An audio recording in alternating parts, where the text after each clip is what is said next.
الحمد لله نحمده ونستعينه ونستغفره ونؤمن به ونتوكل عليه ونعوذ بالله من شرور أنفسنا ومن سيئات أعمالنا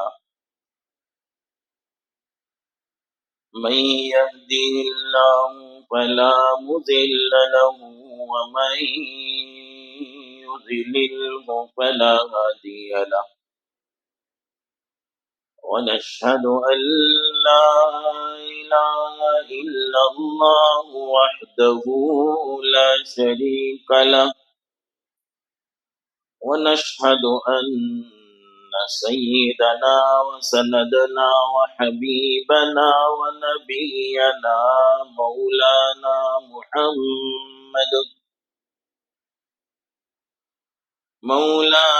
محمدا عبده ورسوله أرسله بالحق بشيرا ونذيرا وداعيا إلى الله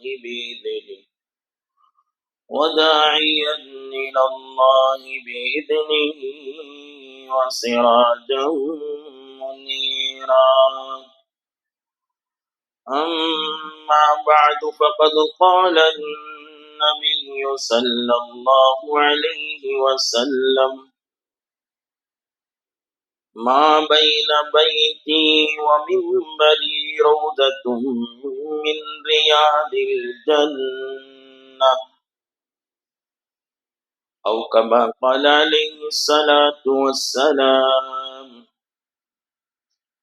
آمنت بالله صدق الله مولانا العظيم وصدق رسوله النبي الكريم ونحن على ذلك من الشاهدين والشاكرين والحمد لله رب العالمين.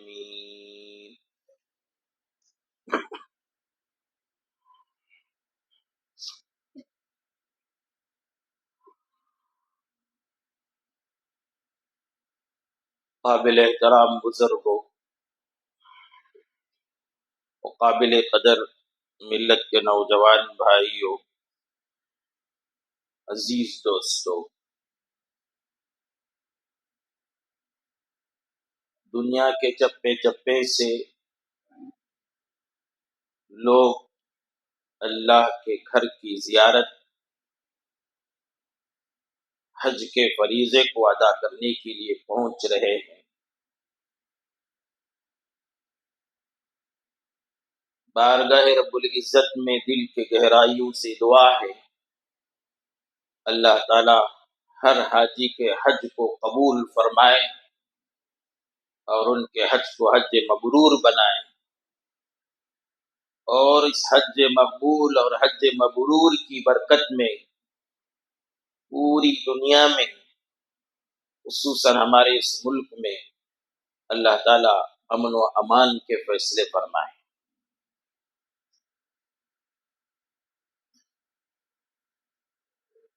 اللہ کا کرنا یہ ہوا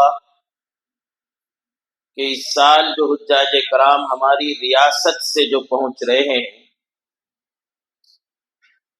ان کے لیے مکہ پہنچنے سے پہلے مدینہ پہنچایا جا رہا ہے، اور یہ بھی ایک طرح کی بڑی سعادت مندی کی بات ہے۔ پہلے بارگاہ رسالت میں پہنچ کر پورے ادب و احترام کے ساتھ صلاۃ و سلام پہنچا کر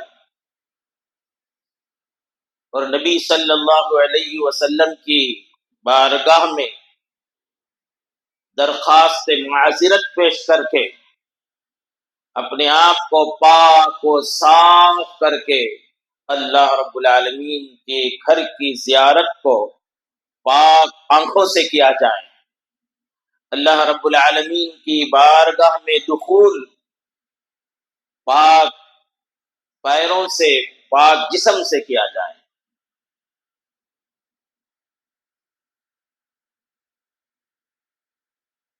تو ارادہ ہوا ان حجاج کرام کے طفیل میں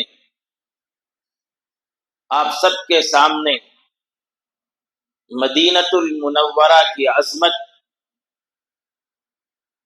اور اس کی برکتوں کو اور اس کی فضیلتوں کو آپ کے سامنے بیان کروں۔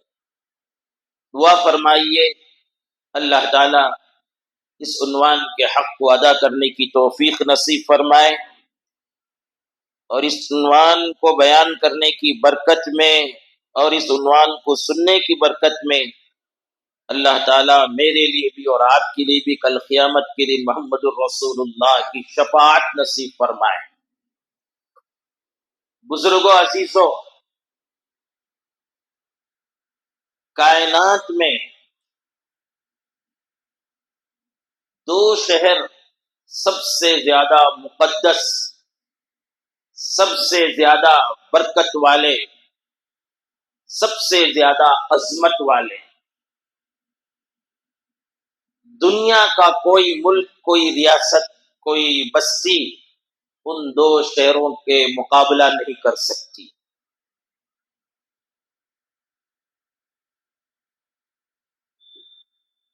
وہ دو شہر مکہ اور مدینہ ہیں۔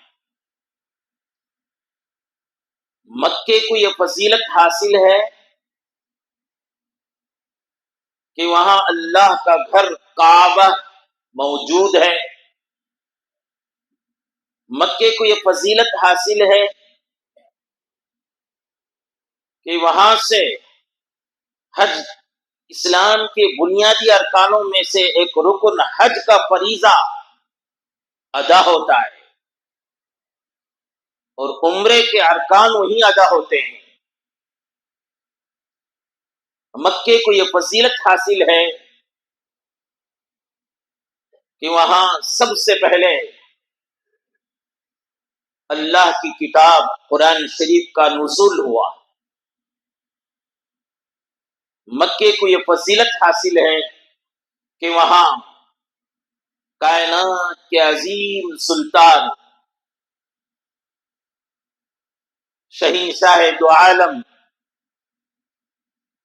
تاجدار مدینہ محمد الرسول اللہ صلی اللہ علیہ وسلم کی پیدائش ہوئی۔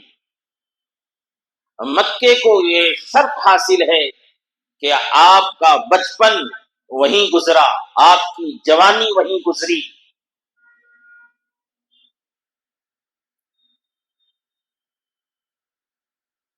اور وہیں آپ 53 سال تک رہے۔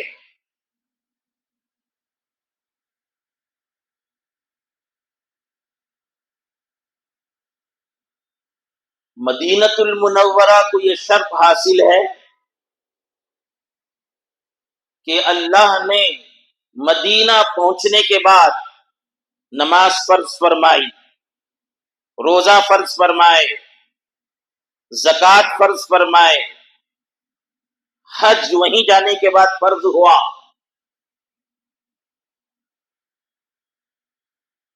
اور وہاں اسلامی شریعت کو وہیں جانے کے بعد مکمل فرمائی، جہاد وہیں فرض ہوا۔ سب سے بڑی برکت سرکار دو جہاں محمد الرسول اللہ صلی اللہ علیہ وسلم کی آخری آرام گاہ آپ کا روزہ وہاں پر موجود ہے۔ رسول اللہ صلی اللہ علیہ وسلم کی روزہ مبارک، روزہ اطہر وہاں پر موجود ہونا مدینے کو اتنی بڑی شرافت دیتا ہے کہ اس کے مقابلے میں کوئی بستی، کوئی شہر اس کے مقابل نہیں ہو سکتا۔ اہل سنت والجماعت کا اس بات پر اجماع ہے، جس زمین پر محمد الرسول اللہ صلی اللہ علیہ وسلم کا جسم مبارک آرام کر رہا ہے، اور جس زمین کو، جس مٹی کو محمد الرسول اللہ صلی اللہ علیہ وسلم کی جسم مبارک سے برکت حاصل کرنے کا شرف حاصل ہے، وہ زمین کا وہ ٹکڑا، زمین کی وہ مٹی کعبے سے بھی افضل ہے۔ زمین کی وہ مٹی، زمین کا وہ حصہ عرش سے بھی زیادہ افضل ہے. کعبے کی وہ مٹی، آپ صلی اللہ علیہ وسلم کی جسم مبارک کو جو حصہ زمین کا لگا ہے، وہ حصہ، وہ مٹی اللہ رب العالمین کی کرسی سے بھی زیادہ افضل ہے. اور اس بات پر اہل سنت والجماعت کا اتفاق ہے، اجماع ہے. ایسی مبارک بستی میں ہمارے ریاست سے حجاج کرام پہلے وہاں پہنچ رہے ہیں. اللہ ان کے پہنچنے کو قبول فرمائے.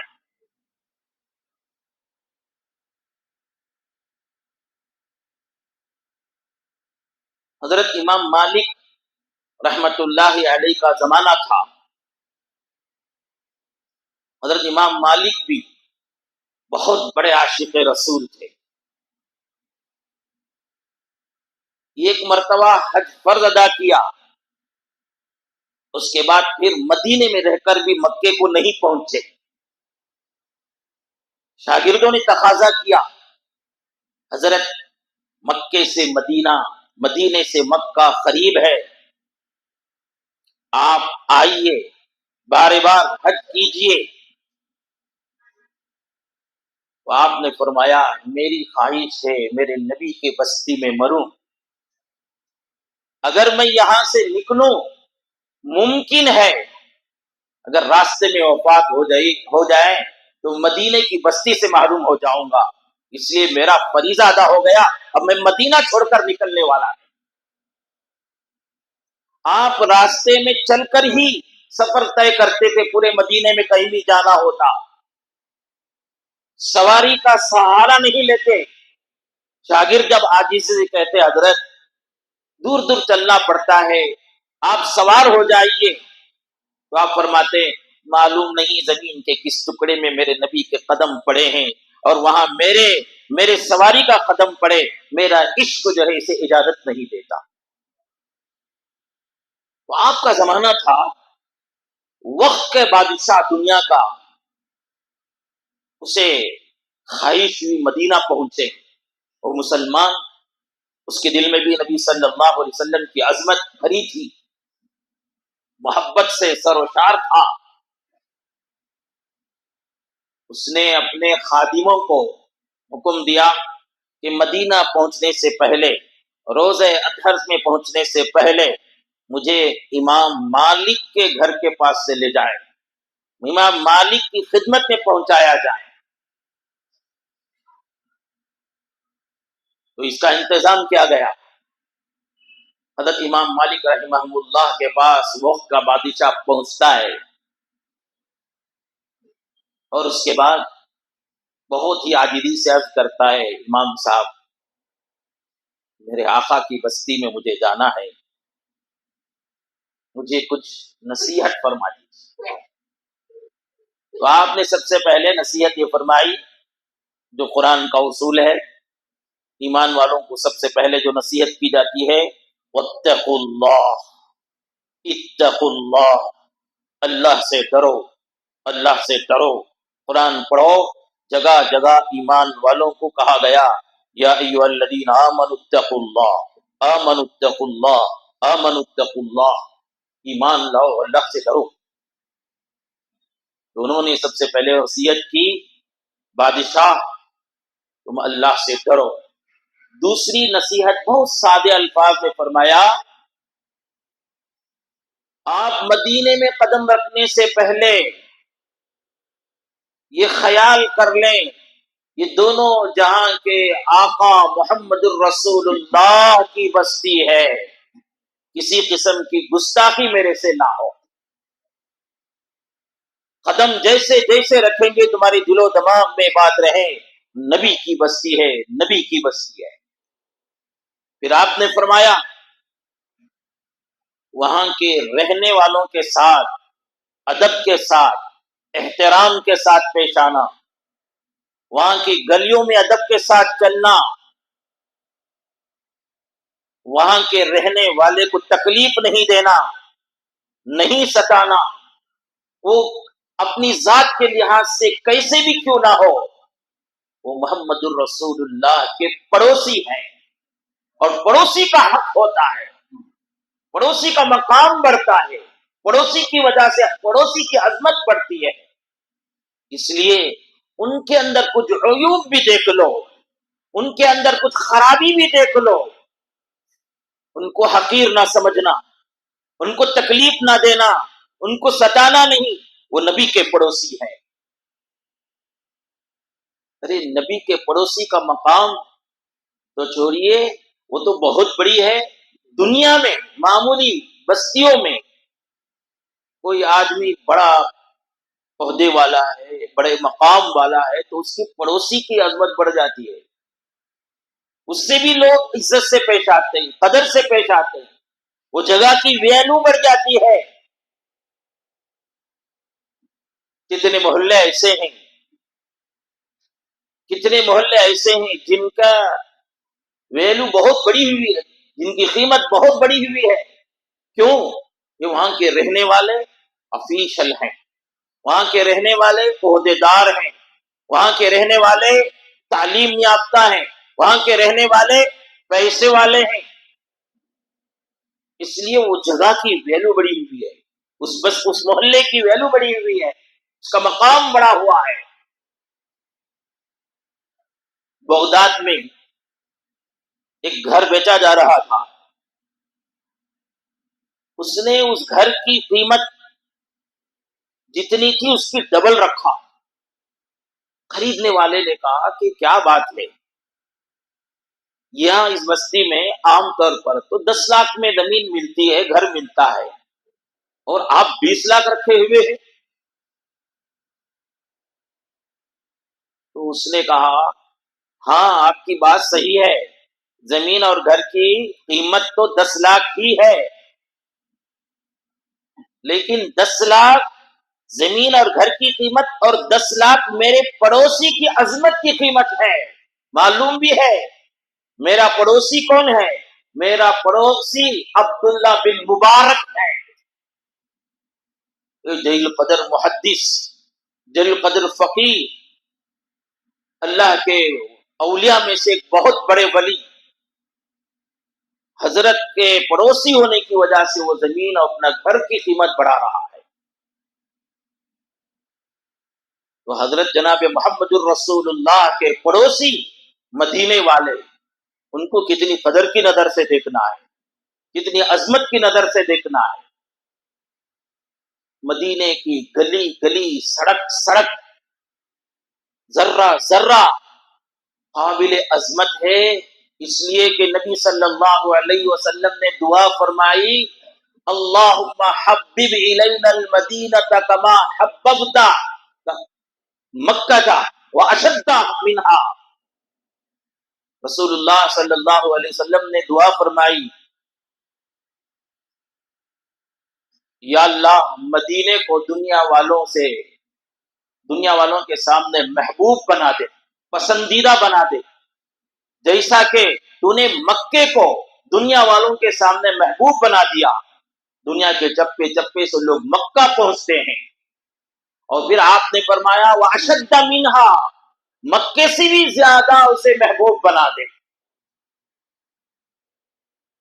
یہ دعا خاص اس وقت ہوئی تھی جب مکے سے مدینہ ہجرت کر کے حضرات صحابہ جب پہنچے، مدینے کی گرمی کی وجہ سے لوگوں کے جسم گرم ہو کر بخار چڑھ گیا تھا۔ اما عائشہ رضی اللہ عنہا حضرت ابو ہریرہ رضی اللہ عنہ کی خدمت میں پہنچتی ہے عیادت کرنے کے لیے۔ اس وقت تک پردے کے احکام نازل نہیں ہوئے تھے، اس وقت تک پردے کے احکام نازل نہیں ہوئے تھے، تو عیادت کے لیے پہنچ کر پوچھتی ابو ہریرہ کیف تجدو، کیسا پاتے ہو تم اپنے آپ کو؟ نے کہا کہ حالت خراب ہے، بخار ہے، لعنت ہو مکے کے کفار اور مشرکین پر، انہوں نے ہم سے کعبہ چھین لیا، انہوں نے ہم سے مکہ چھین کر ہمیں مدینہ جانے پر مجبور کر دیا۔ پھر اس کے بعد حضرت ام عائشہ رضی اللہ عنہا حضرت ابوبکر صدیق رضی اللہ عنہ اپنے ابا اپنے والد کی خدمت پہ پہنچتی ہے اور پوچھتے کیف تجدو، کیا حال ہے؟ حضرت ابوبکر صدیق نے بھی ایسے ہی فرمایا، لعنت ہو مکے والوں پر، مکے کے مشرکین پر، مکے کے کفار پر، کہ انہوں نے ہم کو کعبہ سے دور کر دیا، ہم کو مکے کے گلیوں سے دور کر دیا۔ کتنے اچھے تھے مکے کے گلیاں، کتنا اچھا تھا کعبہ، ہم سے چھین لیا۔ ہم عائشہ رضی اللہ عنہ بہت ذہین، فطین، چالاک، سمجھدار، دیکھا کہ ابو ہریرہ کا یہ حال ہے، ابو بکر کا یہ حال ہے، تو بقیہ اور صحابہ کا کیا حال ہوگا؟ اس لیے سیدھے رحمت دو عالم محمد رسول اللہ صلی اللہ علیہ وسلم کی خدمت میں پہنچتی ہے اور عرض کرتی ہیں، یا رسول اللہ، ابو بکر کا یہ حال ہے کہ وہ مکے کی تعریف کر رہے ہیں، مدینے میں آ کر ان کی طبیعت خراب ہو گئی، شکایت کر رہے ہیں۔ ابو ہریرہ کا یہ حال ہے، اور صحابہ کا کیا حال ہوگا؟ تو اس وقت رسول اللہ صلی اللہ علیہ وسلم نے دعا کے لیے ہاتھ اٹھا دیا، فرمایا، اللہم حبب الینا المدینہ، یا اللہ دنیا والوں سے مدینے کی محبت پیدا فرما دے، دنیا والوں کی دلوں میں مدینے کی محبت پیدا فرما دے، جیسا کہ تو خلیل حضرت ابراہیم کی دعا کی برکت سے مکے کو تو نے برکت والا اور امن والا اور محبت والا بنا دیا۔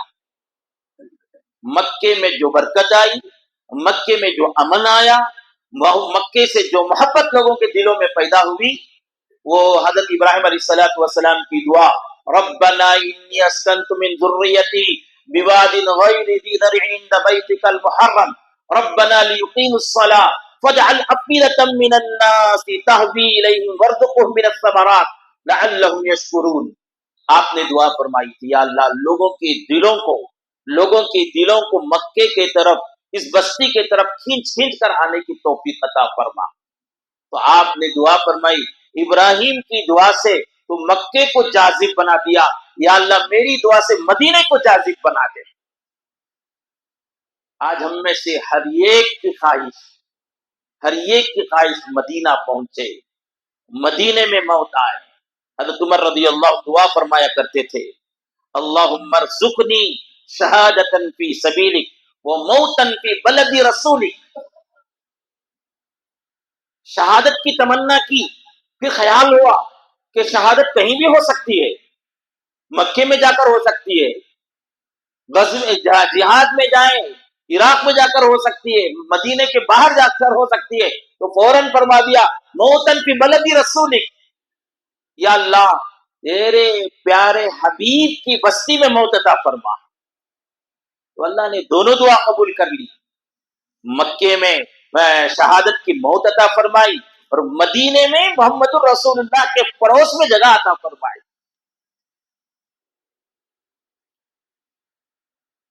ساری بستیاں، سارے ملک طاقت سے فتح ہوتے، دیکھ رہے ہیں ابھی بھی طاقت جس کے پاس ہے، وہ قوت جس کے پاس ہے، وہ فتح حاصل کر رہا ہے۔ مدینۃ المنورہ طاقت سے نہیں بلکہ اخلاق سے فتح ہوا ہے۔ نبوت کا 11واں سال تھا، مکے میں لوگ آپ کو پریشان کر دیے تھے، مکے میں بڑے بڑے لوگوں کے پاس پہنچے، طائف پہنچے، بہت مشکل سے 40-45 آدمی مسلمان ہوئے تھے۔ مایوسی کے عالم میں مدینۃ المنورہ سے آنے والے وفد کے پاس، حج کا موسم تھا، زمانے جاہلیت میں بھی لوگ حج کیا کرتے تھے، کفار بھی حج کیا کرتے تھے،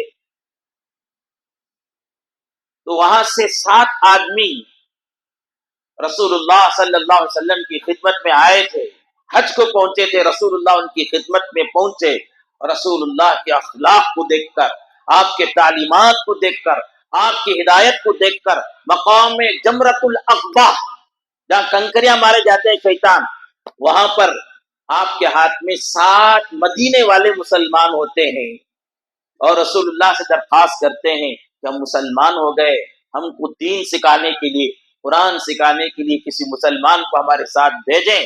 تو رسول اللہ صلی اللہ علیہ وسلم نے مصعب بن عمیر رضی اللہ عنہ مدینہ بھیجتے ہیں۔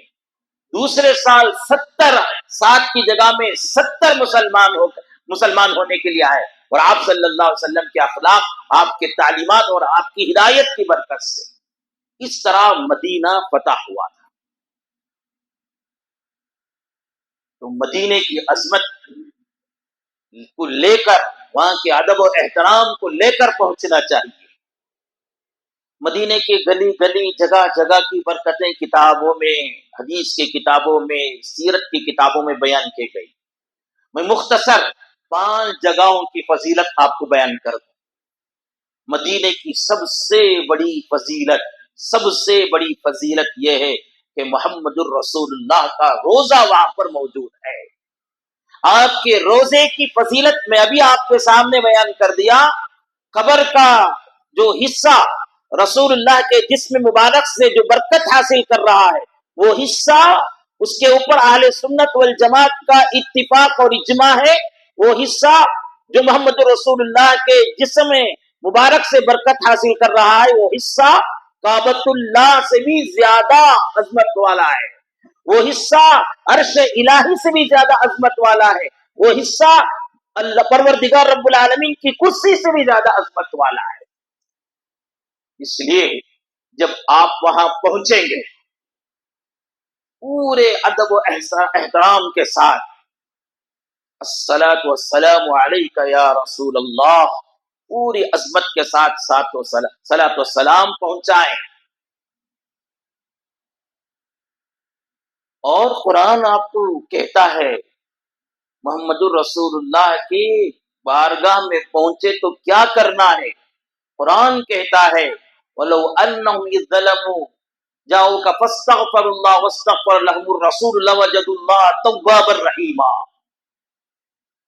جب رسول اللہ کی خدمت میں پہنچو تو وہاں رسول اللہ سے درخواست کرو، یا رسول اللہ، اللہ کی بارگاہ میں میرے لیے استغفار کرو۔ قرآن نے آپ کو ایک تعلیم دی ہے۔ تو اللہ قرآن ساتھ میں کہتا ہے لَوَجَدُوا اللَّهَ تَوَّابًا رَحِيمًا، نبی آپ کے لیے دعا کریں گے تو اللہ تواب ہیں، معاف کرنے والے ہیں، رحم کرنے والے ہیں۔ استغفار کی درخواست کریں۔ بزرگوں نے یہ بھی کہا، یہ بات آپ سمجھ جاتے ہیں تو حج کو جانے والے جو مدینہ جا رہے ہیں پہلے ان کی خدمت میں پہنچا دیں کہ وہاں صلاۃ والسلام پڑھنے کے بعد، استغفار کرنے کے بعد، وہاں پر ایک ذرا بلند آواز سے اشہد ان لا الہ الا اللہ واشہد ان محمد الرسول اللہ پڑھیں، اور رسول اللہ سے کہیں یا رسول اللہ، آپ کے بارے میں آپ نے ہی فرمایا مجھے میری قبر میں مخصوص حیات حاصل ہے، زندگی حاصل ہے، آپ زندہ ہیں، تو آپ کی زندگی کے سامنے، آپ کے مزار کے سامنے، آپ کے روزے کے سامنے میں کلمہ پڑھا ہوں، میری ایمان کی گواہی کل قیامت کے دن آپ دے دینا، میری ایمان کی گواہی کل قیامت کے دن آپ دے دینا۔ اور جس کے ایمان کی گواہی، جس کے کلمے کی گواہی محمد الرسول اللہ دے تو اس کا آخرت کا بیڑا پار ہے۔ سب سے بڑی فضیلت مدینے کی یہ کہ آپ کا روزہ مبارک وہاں پر موجود ہے۔ دوسری فضیلت جس کے بارے میں خود رسول اللہ صلی اللہ علیہ وسلم نے فرمایا، ما بین بیتی و منبری روضۃ من ریاض الجنہ۔ بخاری مسلم کی روایت ہے، رسول اللہ صلی اللہ علیہ وسلم نے فرمایا، میرے حجرہ، میرا گھر جہاں اب رسول اللہ صلی اللہ علیہ وسلم کا روزہ ہے، اس کے درمیان اور منبر کے درمیان جو جگہ ہے وہ جنت کے ٹکڑوں میں سے، جنت کے جگہوں میں سے ایک جگہ ہے۔ وہاں پہنچنے کی سعادت ان حجاج کرام کو ملتی ہے۔ وہاں پہنچیں اس یقین کے ساتھ، مدینے پہنچنے کے بعد ریاض الجنہ کو پہنچنے کی کوشش کریں، پہنچے اس یقین کے ساتھ میں جنت میں داخل ہو گیا، اور اللہ سے یہ دعا کریں، وہاں بیٹھ کر یہ دعا کریں، یا اللہ میں اپنی زندگی میں جنت میں داخل ہو گیا ہوں، موت کے بعد مجھے جنت میں داخل تو کرنا۔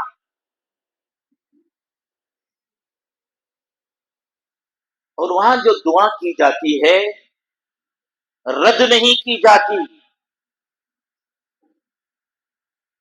ایک آدمی عام قسم کا تاجر وہاں بسنے والے ایک اللہ والے سے، خط و کتابت کا زمانہ تھا، خط لکھتا ہے، حضرت آپ مدینے میں ہیں، آپ کو ریاض الجنہ میں جانے کا بار بار موقع ملتا ہے، آپ میرے لیے دعا کر دیجئے، میں فلاں پریشانی میں مبتلا ہوں، میرا وہ مسئلہ حل ہو جائے۔ اس اللہ والے کو خط پہنچتا ہے، اس کا ایمان تازہ، اس کا ایمان پکا، رسول اللہ کی بات پر یقین، سیدھا وہ خط لے کر ریاض الجنہ پہنچتے ہیں اور دعا کرتے ہیں، یا اللہ اس بندے نے میرے سے درخواست کی، یا اللہ میں جنت کے ٹکڑوں میں سے ایک ٹکڑے میں بیٹھ کر تجھ سے دعا کر رہا ہوں، اس کے اس مسئلے کو حل فرما دے، اس کی اس مصیبت کو دور کر دے۔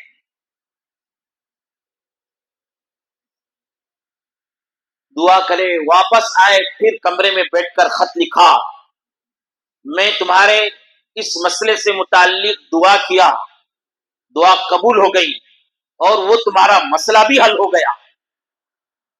خط بھیج دیا اور وہ خط وہاں پر پہنچا، چند دنوں کے بعد وہ مسئلہ حل ہو گیا، لیکن اس نے خط اٹھایا، پھر اس خط میں لکھتا ہے حضرت مسئلہ تو حل ہو گیا، لیکن ایک بات مجھے کھائی جا رہی ہے کہ آپ نے دعا کی اور کہا کہ دعا قبول ہو گئی، اور آپ نے دعا کی اور کہا کہ مسئلہ حل ہو گیا، آپ کو کیسے معلوم دعا قبول ہوئی نہیں ہوئی؟ اللہ تعالیٰ جانتا ہے، مسئلہ حل ہوگا کہ نہیں ہوگا یہ اللہ تعالیٰ جانتا ہے، اور آپ نے اس کو سے یقین کے ساتھ کہہ دیا، علم غیب تو اللہ کے پاس ہے، آپ نے کیسے کہہ دیا کہ مسئلہ حل بھی ہو گیا، دعا بھی قبول ہو گئی؟ تو حضرت نے فرمایا پیارے، میں نے قرآن کے روشنی میں کہا، قرآن میں اللہ تعالیٰ فرماتا ہے جنت کی صفت کو بیان کرتے ہوئے، وَلَكُمْ فِيهَا مَا تَشْتَهِي أَنفُسُكُمْ وَلَكُمْ فِيهَا مَا تَدَّعُونَ، جنت میں جنت کی صفت یہ ہے کہ جنتی وہاں پر جو خواہش کرے گا وہ ہو جائے گی، وَلَكُمْ فِيهَا مَا تَدَّعُونَ، اور جنت میں جو تم مانگو گے وہ دیا جائے گا، اور میرے نبی کی بات پر مجھے یقین ہے، ریاض الجنہ جنت کے ٹکڑوں میں سے ہے، میں وہاں بیٹھ کر تیرے لیے مانگا اور قبول ہو گئی۔ اس لیے حجاج کرام جا رہے ہیں، مدینہ پہلے پہنچ رہے ہیں، ہم کو چاہیے، میں پہلے بھی تو آپ کے سامنے وہ بات عرض کیا تھا، دو باتوں کی درخواست کرنا ہے، ایک میدان عرفات میں پہنچے تو ہمارے لیے مغفرت کی دعا کی درخواست کریں، اس لیے کہ حاجی کو میدان عرفات میں یہ اعزاز دیا جاتا ہے، تو اپنی مغفرت مانگ، تیری مغفرت کر دی جائے گی، اور اس جگہ میں جس کی تو مغفرت مانگے گا اس کی بھی مغفرت کر دی جائے گی۔ اور دوسری درخواست کریں، نبی کے دربار میں پہنچے تو صلاۃ و سلام پہنچائیں، اور ریاض الجنہ میں پہنچے تو ہمارے لیے مغفرت کی دعا کریں۔ تیسری فضیلت مدینے کی مسجد نبوی کی وجہ سے، مسجد نبوی کو مقام حاصل ہے، قرآن میں اللہ تعالیٰ کہتے ہیں لَمَسْجِدٌ أُسِّسَ عَلَى التَّقْوَىٰ، یہ مسجد نبوی کے بارے میں ہے کہ اس مسجد کی بنیاد تقوی کی بنیاد پر رکھی گئی ہے۔ کون سی زمین کی مسجد ایسی ہے جس کے بارے میں قرآن یہ کہتا ہو کہ یہ مسجد تقوی کی بنیاد پر رکھی گئی ہو؟ یہ شرط مسجد نبوی کو حاصل ہے۔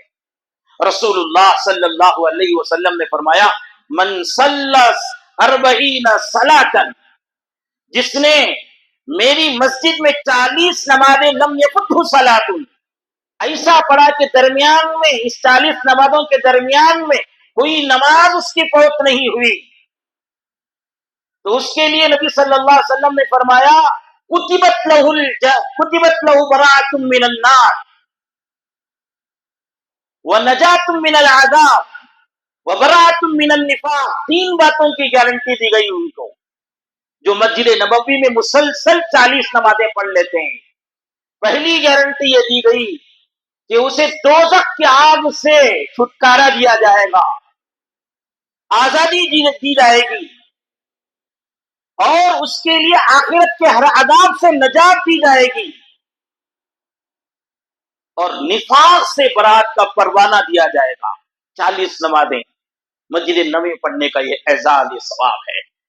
اور روایتوں میں آتا ہے مسجد نبوی میں ایک نماز 1000 نماز پڑھنے کے برابر ثواب ہے، اور ایک روایت میں آتا ہے ایک نماز 50,000 نماز پڑھنے کے برابر ثواب ہے۔ اس مقام پر آپ پہنچتے ہیں، اس عظمت کے تقاضے کو سمجھو۔ مدینے کی فضیلت اس وجہ سے بھی ہے کہ وہاں جنت البقیع ہے۔ وہاں پر کیا ہے؟ جنت البقیع ہے۔ جنت البقیع کی فضیلت آپ کو معلوم؟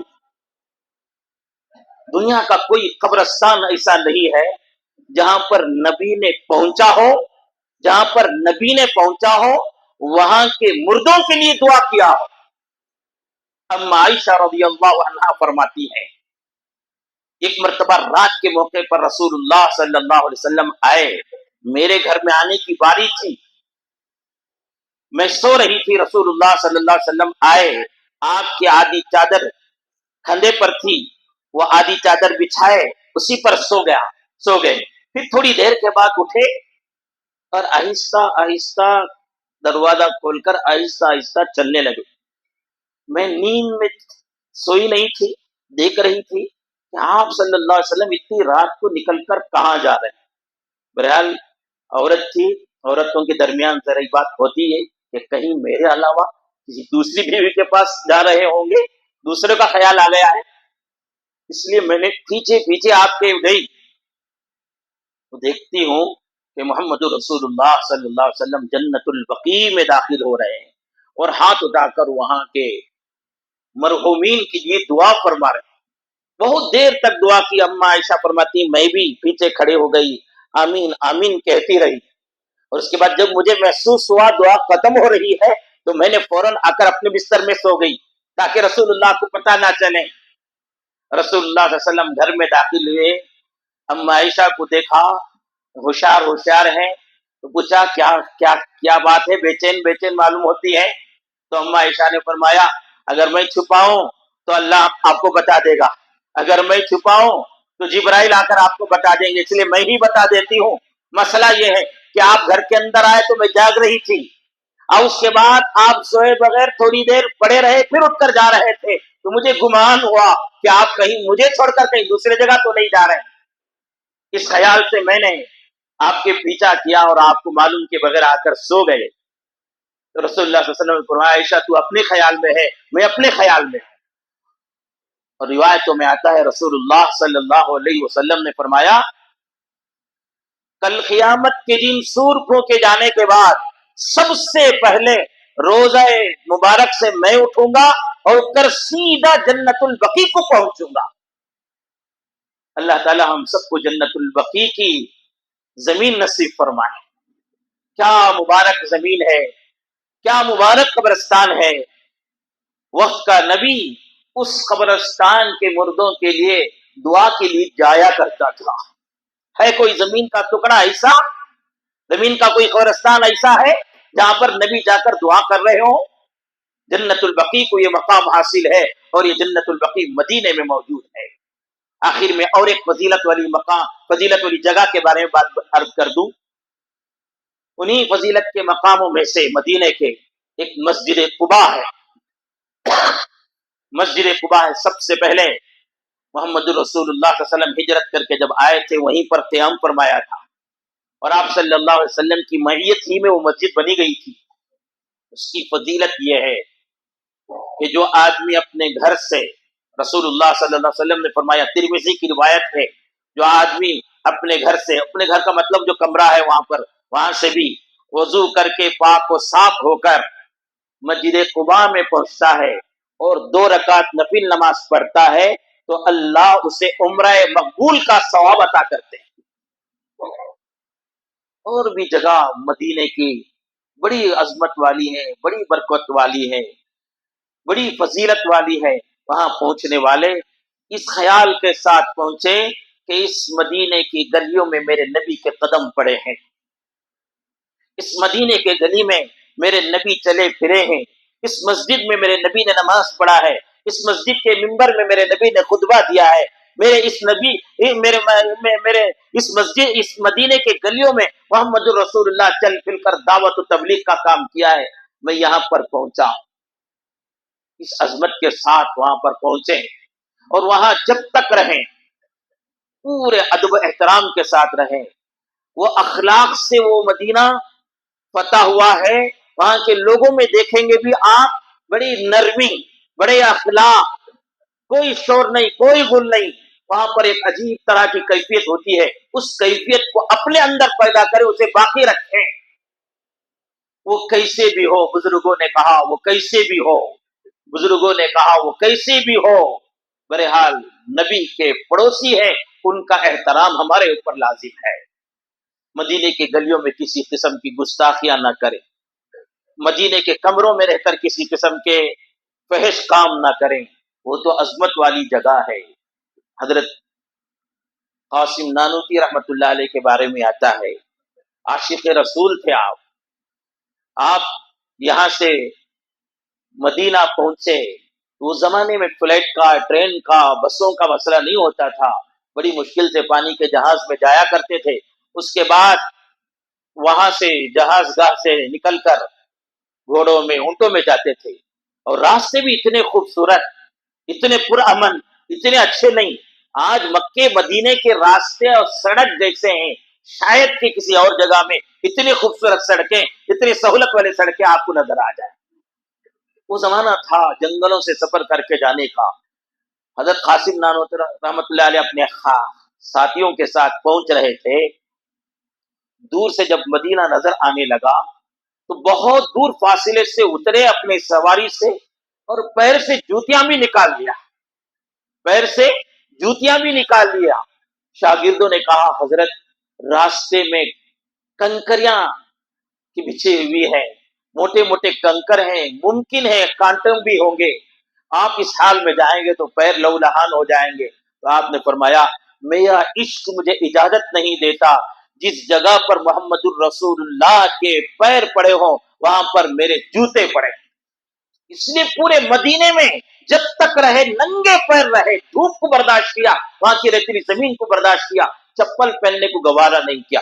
یہ ادب و احترام تھا۔ ہم اتنے بڑے کام نہیں کر سکتے ہیں تو کم از کم وہاں جانے کے بعد موبائل غلط استعمال نہ کریں، وہاں پہنچنے کے بعد کسی قسم کا کان کا گناہ نہ کریں، وہاں پہنچنے کے بعد کسی قسم کا آنکھ کا گناہ نہ کریں، وہاں پہنچنے کے بعد کسی قسم کے زبان کا گناہ نہ کریں، وہاں پہنچنے کے بعد کسی کو ستانے اور تکلیف دینے کا کام نہ کریں۔ مدینے کی اور بھی بہت سی عظمتیں ہیں، انشاءاللہ پھر کبھی موقع ملے تو آپ کے سامنے بیان کروں۔ دعا فرمائیے اللہ تعالی ہم سب کو اپنے صدقے طفیل سے اللہ تعالیٰ مدینہ پہنچائے، رسول اللہ کی خدمت میں پہنچ کر صلاۃ و سلام پہنچانے کے اللہ تعالیٰ ہم سب کو توفیق نصیب فرمائے۔ اللہ ہم سب کو مدینے کی موت نصیب فرمائے۔